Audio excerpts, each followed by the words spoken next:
Come back. You're watching the Monday Report. I must say we're getting a lot of feedback from you. I'm going to try and take a look at one or two of some of your statements. 2242 is the SMS line. Hashtag is Monday Report. Sir Jim Kitch says there's absolutely nothing wrong with politicians going to church, either for service or fundraising. What's wrong is those who planned chaos to stop a particular politician from attending church. Okay, I think that's their view on what happened this weekend. We're still waiting for the investigations. Dennis Kangwana, it will be very hard for church leaders to come up with regulations to regulate fundraising in churches. The mainstream churches might try, but with all due respect for the quote-unquote, okay, I don't know why you did that, in capital, ministries churches, it's impossible. Okay, we'll take those two. We'll take a bit more even as we continue. And I think now I can go back to Bishop Oginde on this one. Bishop, and we've talked about this before. I think I hosted you maybe last year on the same. You know about the reputation of the church in yesteryears. It was known as a strong critic of the government. It was known as a church that played, and a critic of the wider political class. They played a strong role in the opening of, the multi-party democracy space, social justice, social welfare, and so much in regards to that. But that seems to be an arm of the church outreach that is no longer as strong as it used to be. And I'll give you an example. We spoke about wings of the ruling party Jubilee, and there's one wing that's been saying, for the last couple of months, that the space for democracy has shrunk. That, for example, during the time when COVID-19 protocols were in place and gatherings were impossible for more than 12 to 50 people, depending on which political leaning you were towards, you are either allowed to assemble or not. And we saw situations, for example, in parts of Western Kenya, where you'd have one group meeting during the day and they were allowed to meet, but another group meets and police lob tear gas and all sorts of things. Talk to me about the church, as much as they are condemning what's happening within the church, but also speaking about what's happening outside the four walls of the church. Has the church lost its voice on that? Thank you very much. In fact, I was talking about this earlier today on another platform. I said this, for those who read the Bible, one of the very powerful books of the Bible in terms of strategy is the book of Joshua. When Joshua was leading the people to go and take over the land of Canaan as sent by God, you will find, if you read through the book, that they did not use the same strategy throughout their conquest. And I observed there that there are battles that were fought during the day, and there were battles that were fought during the night. And each of them had a reason and a purpose for having battles in the day or in the night. Now, battles that are fought in the day are visible and everybody sees. Battles that are fought in the night, you do not see. Kenyans are used to the church fighting in the day. Political rallies, demonstration on the streets, the days of Njoya, Gitari, and so on. That was relevant at the time for the purposes of that time. They are still relevant even in this time. And I call those battles of the day. There are also battles of the night, where you don't have to make noise, you don't have to be visible, but you are working. Jesus said, we are the salt of the earth and the light of the world. Light, when it is lit, everybody sees. Salt, you do not see how it is working. What do I mean by this? The fact that the church may not be visibly seen the way it used to be seen does not mean it is not working. I can tell you, even in the current situation, we are very active as church leaders almost on a daily basis, dealing with these issues, and we are seeing results because the current scenario does not require making noise. It does not require the kind of demonstrations that used to be. It requires lobbying, it requires discussion, it requires talking with the relevant people. And I can tell you, I've been part of this process for now the last several 8 or so years in this kind of strategy, and it has worked. I can tell you, even the handshake, we were involved in the background pulling and talking and lobbying and shuttle diplomacy and so on with several groups of people. So we do not have to be out there on the street. We do not have to be in the media. We do not have to call press conferences for us to be effective. We are actually very engaged. I can tell you today I was in meetings on the same. Last week I was in several meetings on the same. We have many things going on. So we do not have to come out and tell Kenyans, this is what we are doing, that's what we are doing, for them to know we are doing something. The church is just as active. Bishop Oginde, briefly, it actually sounds like the church did a handshake with the state. And many have questioned... What do you mean a handshake with the state? Because you've said you've changed the method of engagement. So in the past, we saw a church that would openly oppose government proposals or proposals of the political class or the way in which they were behaving. But now you say change of strategy. For me, it sounded quite familiar to what we've heard about the handshake also being a change of strategy. But many have asked, could this change of strategy that the church is now using have its cons, even though it has its pros, which you've enumerated? Both have their cons and pros. Because you see, when you use confrontational method, human beings and human nature is such that when you confront me, even if you are telling me the truth, I tend to defend myself. Now, the current constitution allows for demonstrations, allows for picketing, allows for anybody can call the president names and so on. So it has become so common and so usual. You can make as much noise as you can, you'll achieve very little. We have found that when you negotiate, when you talk with these leaders with respect and you show them the issues that are at hand and you talk with them, actually there is change that happens. Many things happen in this country, but people do not know who or what is behind them. And I do not have to come and tell the people that today I was talking with so-and-so, today I was negotiating with so-and-so, for you to know that I'm working. So I want to just tell the Kenyans who think that the church is dead, the church is very much alive. If you want to look at my diary, I can show you my calendar. If you can ask my family and the rest, they know I spend so much time in the national issues of this country. And I can tell you, it does bear fruit. Okay. Let me allow Bishop Mark Kariuki. Battle of the night. Oh, sorry, go ahead. I'm saying this is now the battle of the night. It is not of the day. Okay. And so you may not see, but you eventually benefit or reap the benefit of those kinds of moves. Okay. Let me allow Bishop Kariuki to also come in on this. And Bishop, again, alluding a little bit to that interview that Reverend Joy had yesterday, where he seemed to say that the intersection between faith and social justice, faith and social welfare, has been overtaken by an intersection between faith or spiritualism and materialism. And that has dimmed the voice of the church. And I want to hear from you on this one, especially at a time when a section of the political class is saying those with access to state power are using it in an unfair manner, even before we get to 2022.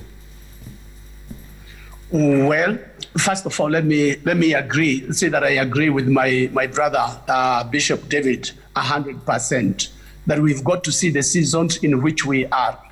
That in the 70s and the 80s, that was the days of Kanu, Babana, Mama.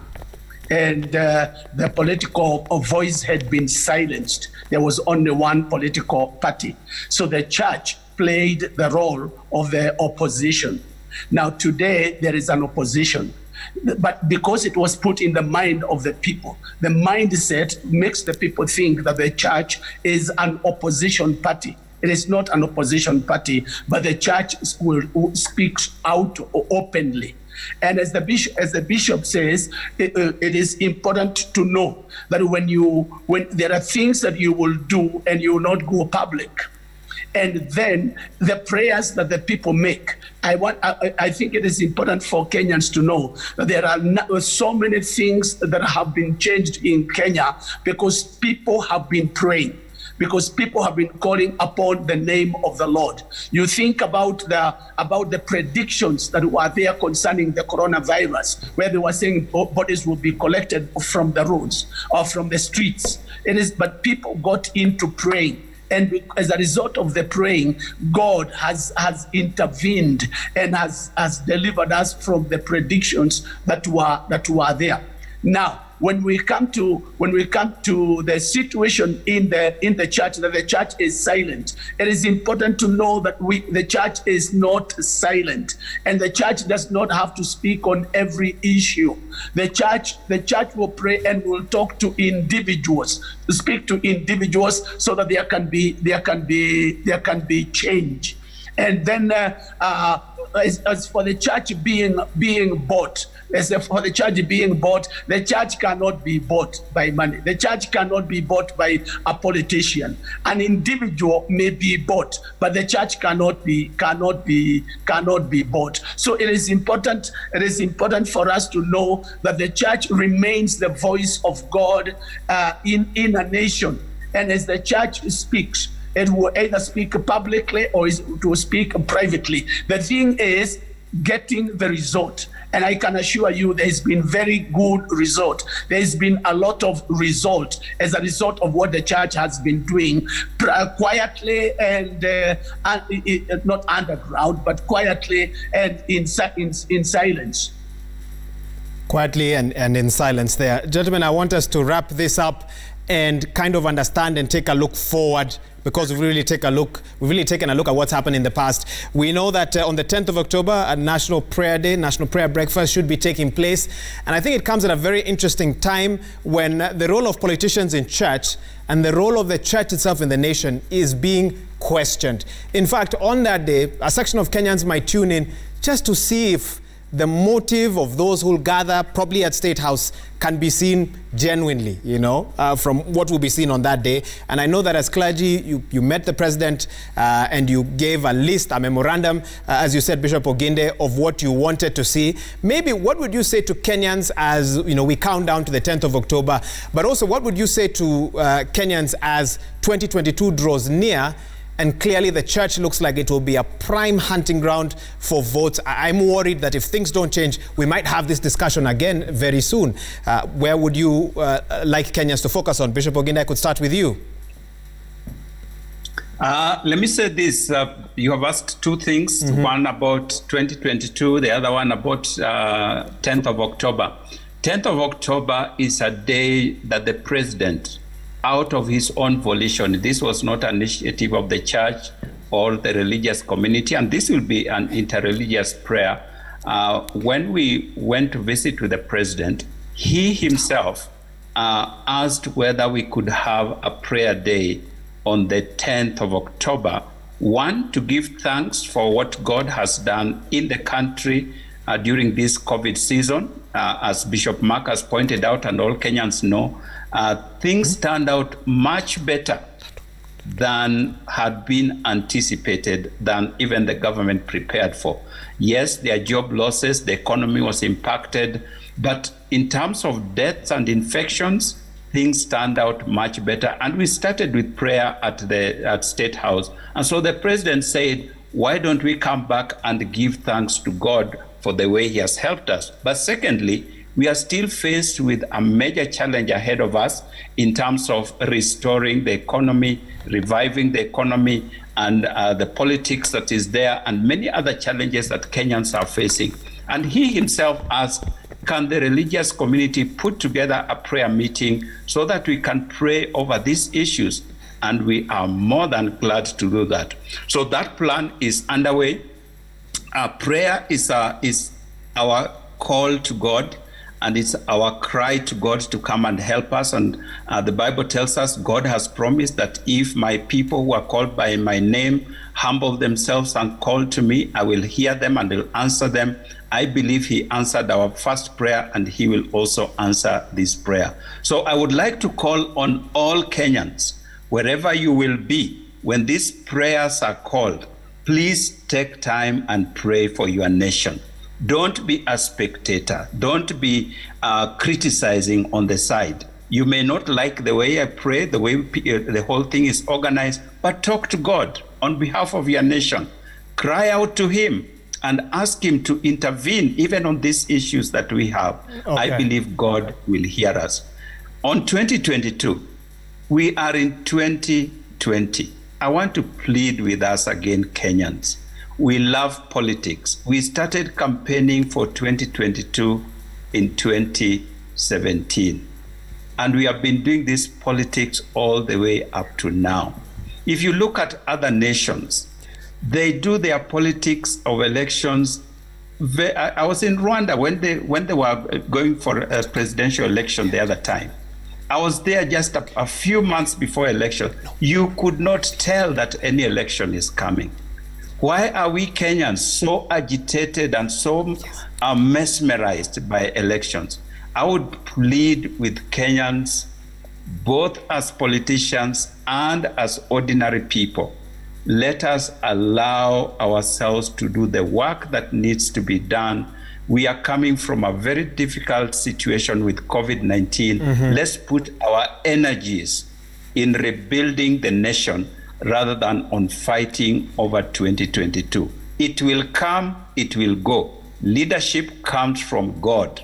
Whether you start your campaigns 20 years in advance, if you are not in God's agenda, it will not come. Whether you start your campaigns 2 days before the election, if you are in God's agenda, you will get it. So let's not push the country to the brink of precipice simply because of elections. They will come, they will go. Leaders will be elected, and we will continue with life. So I want to plead with all of us, both as politicians and as ordinary Kenyans, let's focus our energies on rebuilding the nation. Bishop Mark Kariuki, let me also bring you in on this one. I think Bishop Oginde has really laid out what is expected on the 10th of October and made an appeal to Kenyans to pray that day, no matter what they feel about the state of the nation or how the prayers are conducted. But Kenyans would then pose this to you as church leaders. Since you have access to platforms and to leaders that Kenyans cannot access. In fact, the changes that need to happen in this country possibly are completely in the hands of those leaders. Is the church able to speak truth to power even in a function like that one? And I've seen some SMSs where they are saying, yes, we are going to pray, but can church leaders speak the truth to our political leaders at this time? What would you say to those who have that opinion tonight, Bishop Kariuki? I think in the memorandum that we gave to the president, it was very clear. It was a very open thing, and there are issues that were dealt with in that memorandum, and therefore we are expecting to see that those things happen.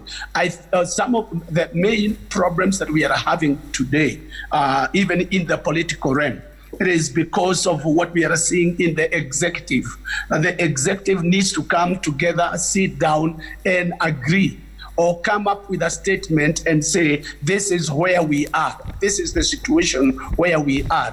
When that is dealt with, there will be harmony in the nation. Because when we see misunderstandings or divisions or lack of trust at the top, then it leaves the common man not knowing what direction to take. So my appeal would be to the Kenyans to continue praying. There are lots of people in the church who are praying because of the problems we are seeing at the top. And these problems need to be addressed once and for all. Because once they are addressed, then we get the direction for the nation. But if they are not addressed and we remain quiet, everybody is left to speculate. Everybody's left to speculate. Look at Jubilee. Jubilee is the party that is leading. They should be able to sit down and work out a way and say, this is our direction. This is what we are doing. This is our party. Because they brought us together. We still see those two hands. And until we see one hand, we still hold the two hands together. The two hands that we said we are together. So we are seeing the two hands, but we are not seeing the togetherness. We need to see that togetherness, or we need to be told the two hands are not together. If the two hands are not together, then we will know the direction that we pray. In the direction we will follow in praying. Because you see, as a leader, leaders are accountable to God. There are things that we do here as we lead people, and we will give an account as far as God is concerned. So that is very, very important. When we come to 2022 is still far away.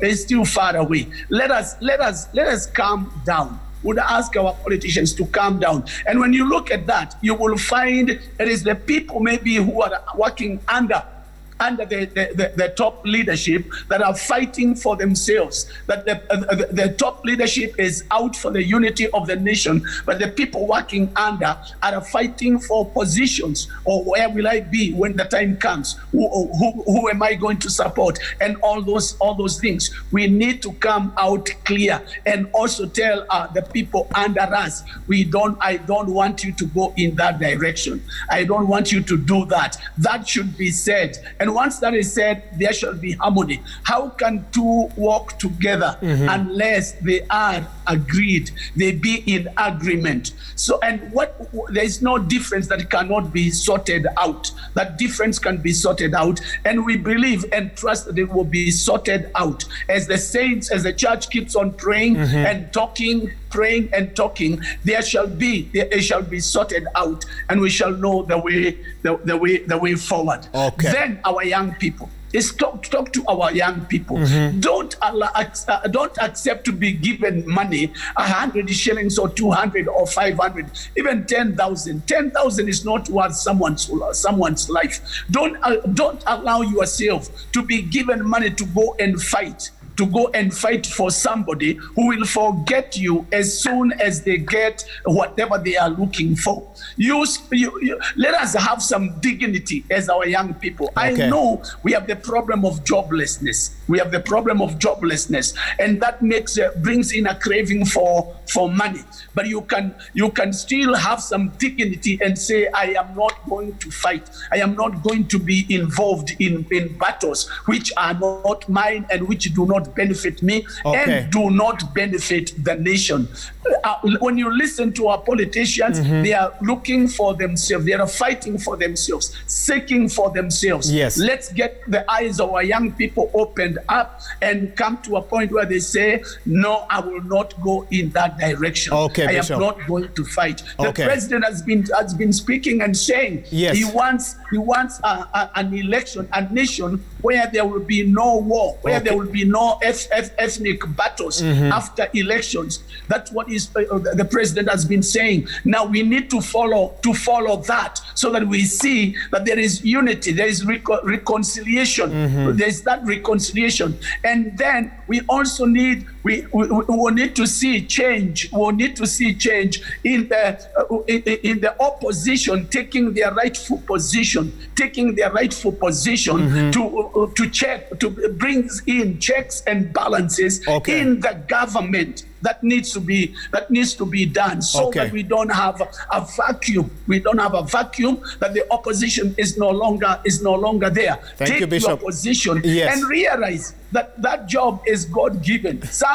According to the scriptures, everybody was given has a calling and an anointing. There are those who are anointed to be in the opposition. Enjoy yourself. Those who are anointed to be in leadership, enjoy yourself and know that in that position you are serving God. The God who will ask you, why did you do this? Bishop, and why didn't you do this? Thank you very much. Thank you. And I'm sure supporters of whether those in power or those in opposition might disagree with you on that last one, but nevertheless, you've made your point. And to both bishops, I'm going to give you 30 seconds to talk about the clamor for constitutional change. This is the year when Kenya marked 10 years of the 2010 Constitution. We saw the church vigorously say no in 2010, but of course, the country said yes.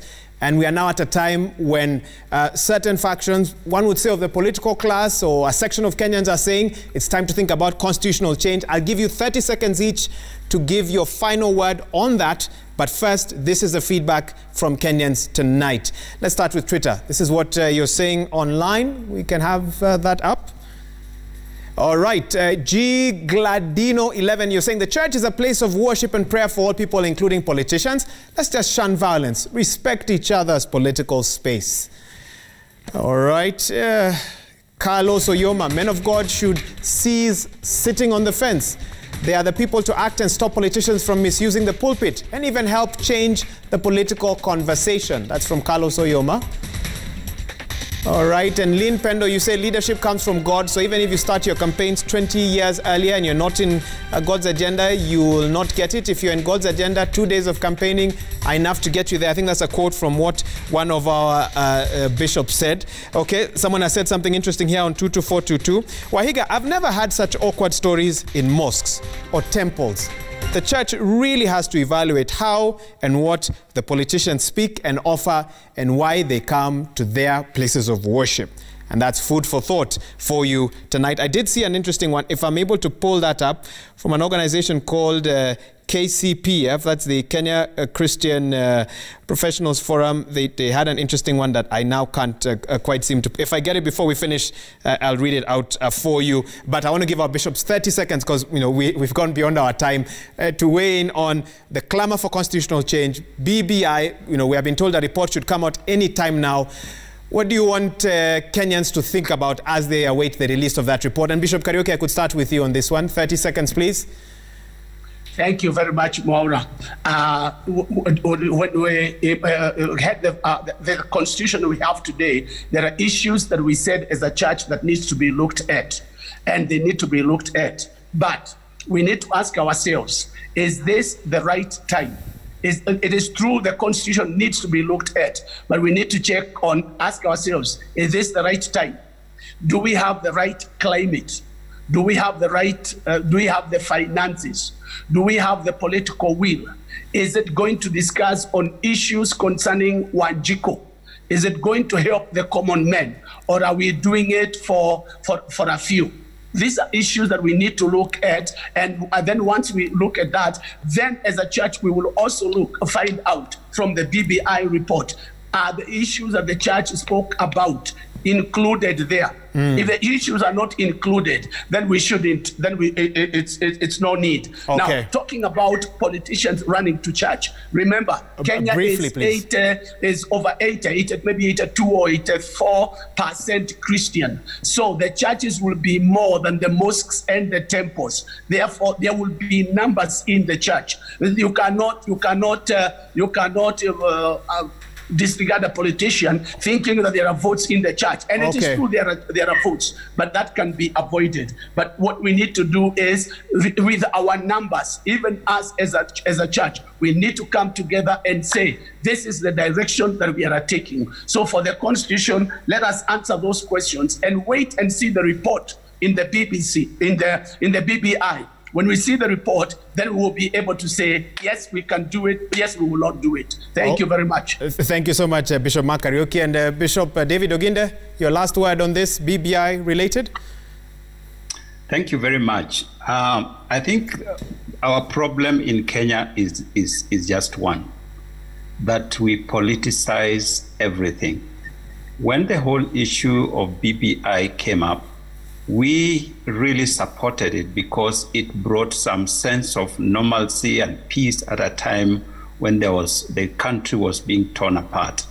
And we agreed that this process should be taken and solutions found to issues that have been affecting this nation over a long period of time. And this was our hope, this was our prayer, and we were looking forward to the outcome. Unfortunately, along the way, it appears that the politicians hijacked the whole process again and politicized it. So now one is not even sure what BBI is all about. Indeed, as Bishop has mentioned, we in the church, there were issues. We were promised that let's vote, pass it, and then change it. We were of the opinion that let's change it, then pass it. So we would be very happy for a review of the Constitution that is objective, that is directed at issues, both the ones that the church raised and even those ones that would make this nation a more stable nation. My fear is once it is politicized, once again, just like the previous document, we will end up with a caricature of a document that does not reflect the aspirations of Kenyans. If there was a way of taking an objective look at this constitution review process, for me, I would say it doesn't matter how much money it takes if it will make the country better. My fear, as I say, the politicians are going to hijack it. We are going to be mobilized to vote yes or no, not on the basis of whether it is good or bad, but on the basis of a political position. We will end up with a document that does not serve the purposes of this country. Bishop Oginde, I guess we'll just have to wait and see. We've been told that document will come out any day now. And maybe, with your permission, we'll have you both back once the details of the document have been fully revealed, and other church leaders as well, and other religious leaders as well, to actually have a conversation about whether the document captures the aspirations and challenges of Kenyans at this time. Bishop Mark Kariuki, General Overseer, Deliverance Church of Kenya, thank you so much for your time. Bishop David Oginde, Presiding Bishop, CITAM, and the Chair of the Evangelical Alliance of Kenya. Some of our viewers saying we've enjoyed today's conversation as compared to some of the politicians usually host. Bishops, I hope next time I call you, you pick my phone and we'll be able to have a conversation like this one. And that tweet I was looking for the Kenya Christian Professionals Forum, you say leaders should focus on economic empowerment of the youth other than giving them handouts to cause violence. It's very unfortunate that the church is caught up in the middle of such unfortunate incidents. And that's where we leave this conversation tonight. Thank you so much for tuning in. This has been the Monday Report. Too many messages. I'm not going to be able to go through all of them, but I've seen another one asking, I'm yet to hear of politicians going to mosques, hunting for votes. Christians, people who go to church need to be more careful. A lot of feedback on this, of course, a very controversial topic, and one that here at Citizen TV will continue to try and get all the views to ensure that we play our part in allowing these issues to be properly discussed as this nation charts its way forward. On behalf of the whole team that's made this broadcast possible, thank you so much for tuning in. Our sign language interpreter today has been Wilson Mushora. We've got my director, Robert, upstairs, and a big team behind him as well. Thank you for watching. Thank you for your feedback. Our SMS line has been 2242, hashtag Monday Report. I've been told I should also mention the cameramen, Alex, Eric, also here with me in studio. People you don't see, crucial to this job, and I'll be in trouble if I don't mention them. Good night. Stay safe. We'll see you tomorrow on Newsnight. God bless.